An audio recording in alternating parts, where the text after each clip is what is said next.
What's up, ladies and gentlemen, Neon Pow here, and this week we are doing part 8 to What If Naruto Was Raised by the Akatsuki. That means you have not seen the previous episodes. I have that playlist linked in the description and in the card above, so make sure to check that out so you won't be confused. Also guys, quick shout out to Sassyeggroll and Art Dragon for help creating the storyboard we are witnessing in today's video. Also, shameless plug to the merch I have released, and you can check that out right underneath the video and help support the channel. Also, just as the last video, we're going to be doing 500 likes for you beasts, as you guys are insane about hitting that, so let's keep that hype rolling. And if you're new to the channel, make sure to hit that subscribe button and notification bell to stay up to date with the weekly what ifs coming to you. Now, without further ado, let's go ahead and hop into the video. In the last episode, we left Naruto weeping and almost going off in a rage, fueled by the condition of his friend, Kimimaro, and the Nine Tails' influence. Fortunately, there was someone there to comfort him. Kin sat there in silence, hugging Naruto as his tears ran free.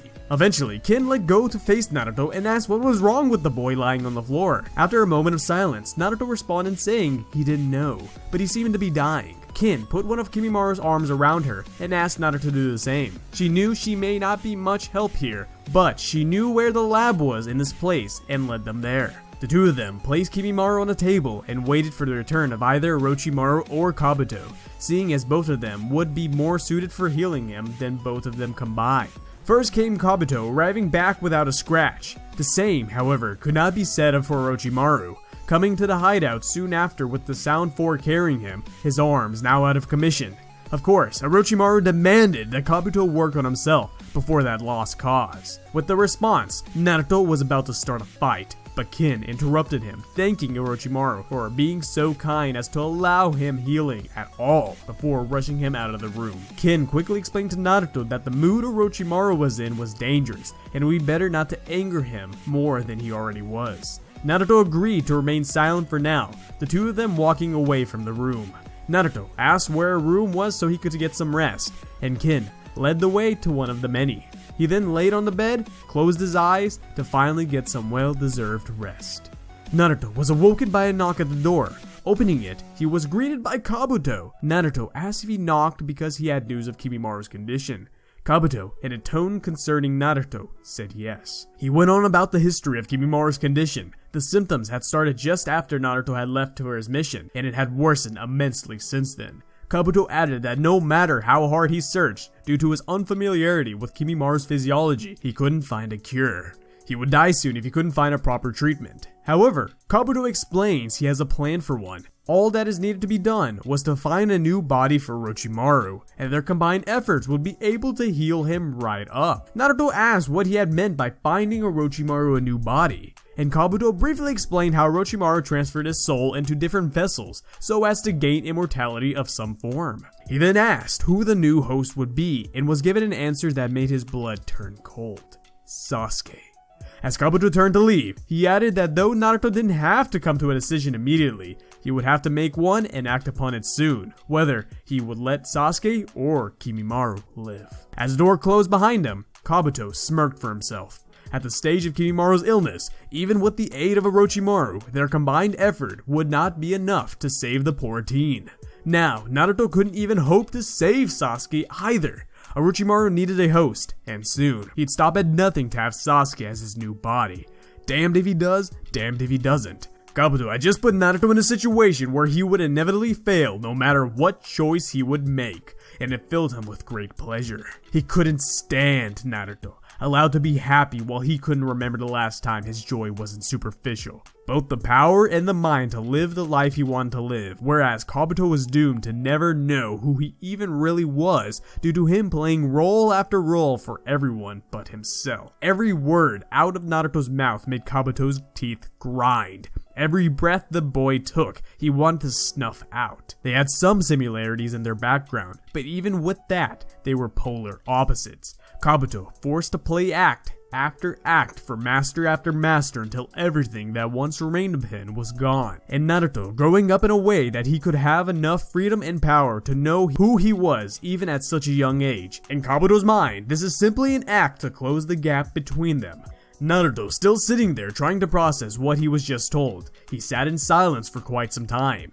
In times like these, a bowl of ramen would help sort his mind, but that luxury is now gone.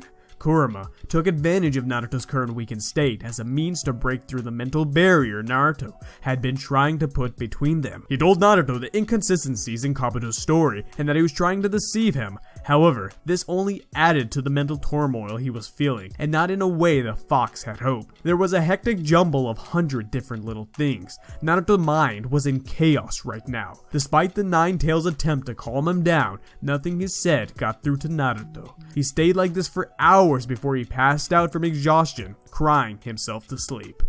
He woke up the next morning, ate a small meal, and began to think once more about what he would do. Kin asked Naruto about the situation, and he dejectedly told her that he could only save one of his closest friends. One would die soon anyway if he didn't act in time. She wasn't sure how she could help Naruto, but she hated to see him hurting. All Kin could do was talk to him for a while and be there for him. As they sat there talking, Kimimaro entered the room. Naruto immediately shot up and rushed towards him and told him to lay down instead of wasting his energy moving around. Kimimaro just laughed at him and told him he was still plenty strong even at death's door and that he'd be fine for quite some time more. Seeing Kimimaro so upbeat despite the circumstances put Naruto at ease for the time being. Naruto then asked for him to sit down, and he did so. He then asked why Kimimaro didn't tell him about his sickness when they had met on the rooftop a few days prior. Kimimaro sat there for a few seconds in silence before responding. He said he didn't want to be treated differently than he had been before he was sick. His master saw less of him. Most of his peers lived in fear of him. The only other person he interacted with, Kabuto, treated him more as a subject of study as opposed to a person. And although he didn't fault any of them for their judgment, it hurt being treated as an outcast in a world of outcasts. To have his only true friend treat him as something lesser than he once was would be unbearable for him at this time. Now that the reality has befallen him and the theoretical was done, he was happy to see it was at least a more muted version of his expectation. Naruto apologized, saying he was only concerned for his health, but Kimimaro told Naruto he needs to accept his forced reality. He was going to die. Whether this changed Naruto's view of him or not was ultimately up to him. But his death seemed to be his only constant in a world of variables, and it was fastly approaching. Kimimaro got up from the table and thanked the two for their company before taking his leave.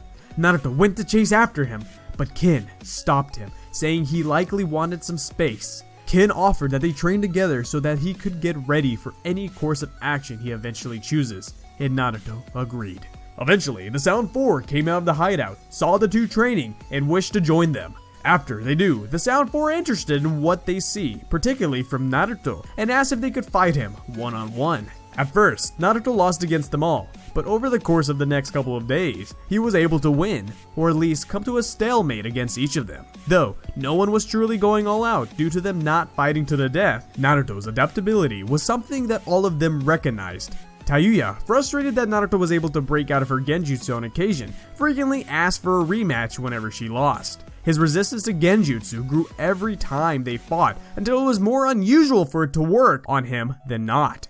Tayuya was forced to accept her defeat after that and distance herself out of shame. Kirumaru was another to frequently ask for a fight due to the difficulty, and this caused him and Naruto to form a mutual respect for each other. After several more days of training, Naruto came to the decision that he would try to save Kimimaro, even if it meant that Sasuke had to be sacrificed for the sake of that. Even if his cover wasn't completely blown, they were technically enemies now anyways. On top of that, Kimimaro had been his friend long before Sasuke had. The choice was painful, but it was the one that made the most sense. Informing Kabuto of his choice, preparations were made for him along with the Sound 4 to head into the Leaf Village for the following day. As Naruto was planning what he would say to Sasuke the next day, Kimimaro was talking to only one person other than Naruto that he could consider a friend. Jugo. They had been talking for quite some time now about how Kimimaro's illness took a turn for the worse, and that he would soon be leaving this world. His final request to Jugo was to take care of Naruto after he was gone. He added that if Jugo broke into a rage as he was prone to, Naruto would be able to put a stop to him before he could hurt anyone. Jugo said that this Naruto seemed to be very important to him, to which Kimimaro responded, he was. Jugo agreed to protect Naruto, saying that someone so important to his friend must be someone worth following. Kimimaro thanked him for his friendship before turning to leave.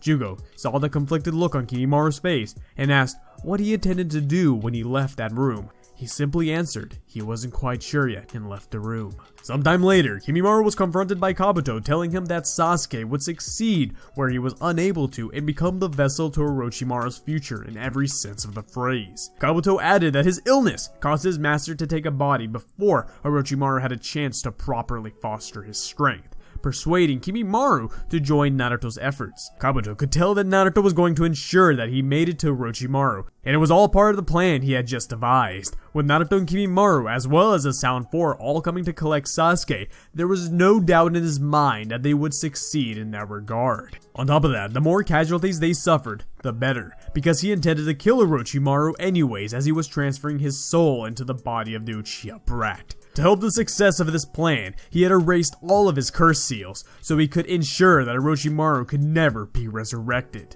Then, finally, he could live free, out from under the snake's suffocating shadow. He had been his pawn long enough, and he'd never be anything more if Orochimaru wasn't done away with. Serving master after master, he's lost sight of anything that once remained of himself. Perhaps he was meant to be a man to slay the most infamous of the legendary Sani. Perhaps the reputation he got from that would help him find what else he was meant to be. Regardless, his puppets had to die while still ensuring Sasuke still got turned over to Orochimaru. If Naruto died in that as well, he didn't care. However, Kabuto realized that he would have to give some form of aid to someone in the Leaf Village to stop Sasuke from going to Orochimaru, but not powerful enough to completely stop the team of 6 on their own. With a target and a tail in mind, he set off to Konoha to set his plan into action.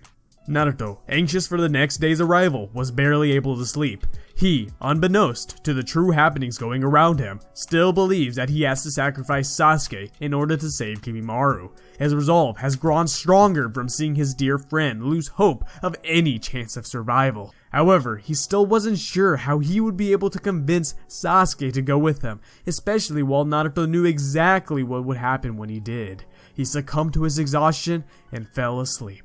The next second he knew, he was awoken by the shaking of someone he'd seen so many times before, Obito. Trying to remember how many times Obito had randomly appeared before Naruto while he was trying to sleep, he asked what he wanted. Obito reminded him in his failure to capture the One-Tails, telling him that he had one more chance before he'd take care of this matter himself and that Naruto would feel the repercussions. Naruto told the masked man once again he would not fail, hoping that what he said was true. Naruto was now stressed more since he was now reminded that he needed to persuade Sasuke and capture Gaara. However, Naruto took a deep breath and began to smile, as this connection brought up a wonderful plan that he could use to kill 2 birds with 1 stone. Literally. And that's where we're ending this part. Now guys, if you enjoyed the video, make sure to smash that like button and leave your opinions down in the comments below, as I love interacting with all you guys. Now, until the next video guys, much love, Neon out.